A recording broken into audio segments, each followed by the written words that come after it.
mais ton cœur s'ouvrira. Quand tu l'auras trouvé, mais ton cœur s'ouvrira. Quand tu l'auras trouvé. Sœurs et frères, bonjour, bonsoir. Nous sommes parvenus au 17e dimanche du temps ordinaire A. La liturgie du jour met au centre la radicalité de l'Évangile en des termes pas trop communs. L'amour du Seigneur est la première des richesses que nos cœurs doivent désirer. C'est ce dernier qui nous donne accès au royaume, ce trésor caché, cette perle fine ou encore ces bons poissons. Qu'il s'agisse de récolte, d'exploration ou de pêche, la réalité du règne de Dieu nous surprendra. Pour atténuer toute surprise, le Seigneur nous invite, nous fait injonction pour une radicalité qui n'est pas toujours évidente. Surtout dans notre monde où nous nous attachons à tant de choses, les biens matériels, les richesses, le pouvoir. L'expérience de Salomon, justement, nous fait penser à la fièvre politique mondiale. Sans extrapoler, notre pays est un cas typique de l'attachement désordonné submentionné. Le miel du pouvoir fait perdre tout sens critique et de discernement, si on n'en a jamais eu, bien sûr.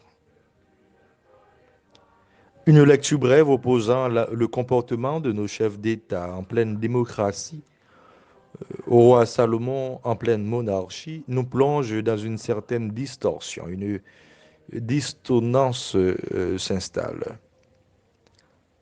De la monarchie vétérotestamentaire, le roi fut considéré comme le lieutenant de Dieu. Salomon n'a pas pour sa part développé le syndrome de Dieu, se comparant à Yahvé alors qu'il lui laissa la liberté de choix. Il n'a pas dit comme l'autre, et je cite, après Dieu, il n'y a personne plus puissant que moi. Cela ne sonne pas si faux non plus. À part Dieu, je ne vois pas plus puissant que moi. Il ose se comparer à Dieu.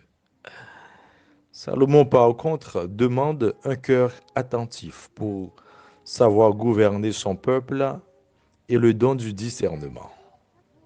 Voilà ce qu'il faut vraiment à nos dirigeants devant cet imbroglio. La crise actuelle est comparable à un champ de mine. On ne sait où mettre les pieds. L'exemple de Salomon s'adresse à nous qui confondons souvent accessoires et essentiels, l'être et le paraître, contingence et nécessité. Il nous faut cesser d'exister par nos fonctions pour exister par notre être.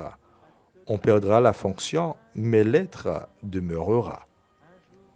Notre vie est souvent pleine de futilité. Nous ignorons maintes fois la vraie mesure des dons que le Seigneur dépose en nous.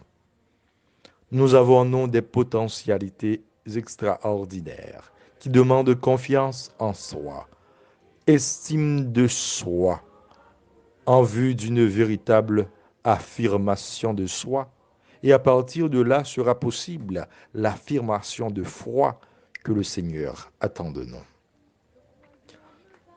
Salomon s'est dépouillé, renonçant à ses rêves de richesse pour mettre en avant le salut de son peuple, le peuple élu de Dieu. Il a mis Dieu et l'intérêt commun avant ses intérêts personnels, ce qui lui a valu ce don gratuit de Dieu. Je te donne un cœur intelligent et sage, tel que personne n'en a eu avant toi et personne n'en aura après toi. Il nous faut cet esprit de discernement pour savoir mettre de côté nos superflus pour choisir l'essentiel qui est le ciel, le royaume. Jésus nous invite à cultiver aujourd'hui une certaine radicalité. D'abord, ce trésor caché dont il parle, c'est Dieu qui se fait discret, qui est invisible. Le découvrir demande bien sûr un effort de notre part. Dieu se laisse trouver par ceux qui le cherchent. Ce qui est le plus intéressant, quand nous nous lançons à sa recherche, c'est lui qui maintes fois nous trouve. Il en est presque de même pour cette perle de grande valeur. Cela nous fait penser à beaucoup de personnes qui perdent le chemin du royaume, juste parce qu'elles ne peuvent pas concevoir Dieu à sa juste valeur. Un père aimant, un ami qui surprend et qui étonne. Nous pensons à ce mot, perle. Cela nous fait penser à notre pays qui, dans le temps, se voyait attribuer ce titre.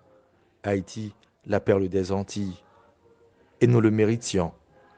Cette perle rare qui a fait la renommée de la métropole à cause de sa monoculture sucrière dans le temps, qui sera indemnisée pour avoir arraché sa liberté au prix du sang.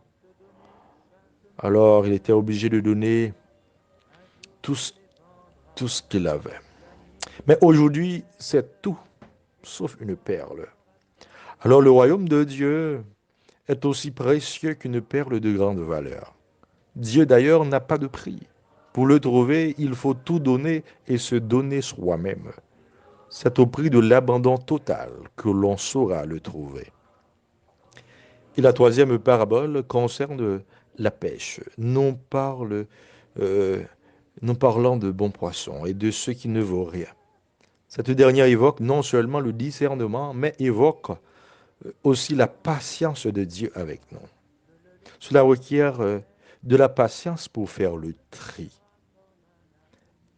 Elle peut aussi évoquer l'image de notre vie.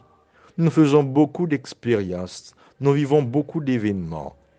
Il nous faut nous asseoir et méditer sur notre propre vie pour découvrir les mains de Dieu dans ceci, pour déceler à travers lesquels de ces événements qu'il nous appelle et nous invite à prendre le chemin du royaume. C'est donc un appel à faire la décantation entre le superflu et l'essentiel de notre vie.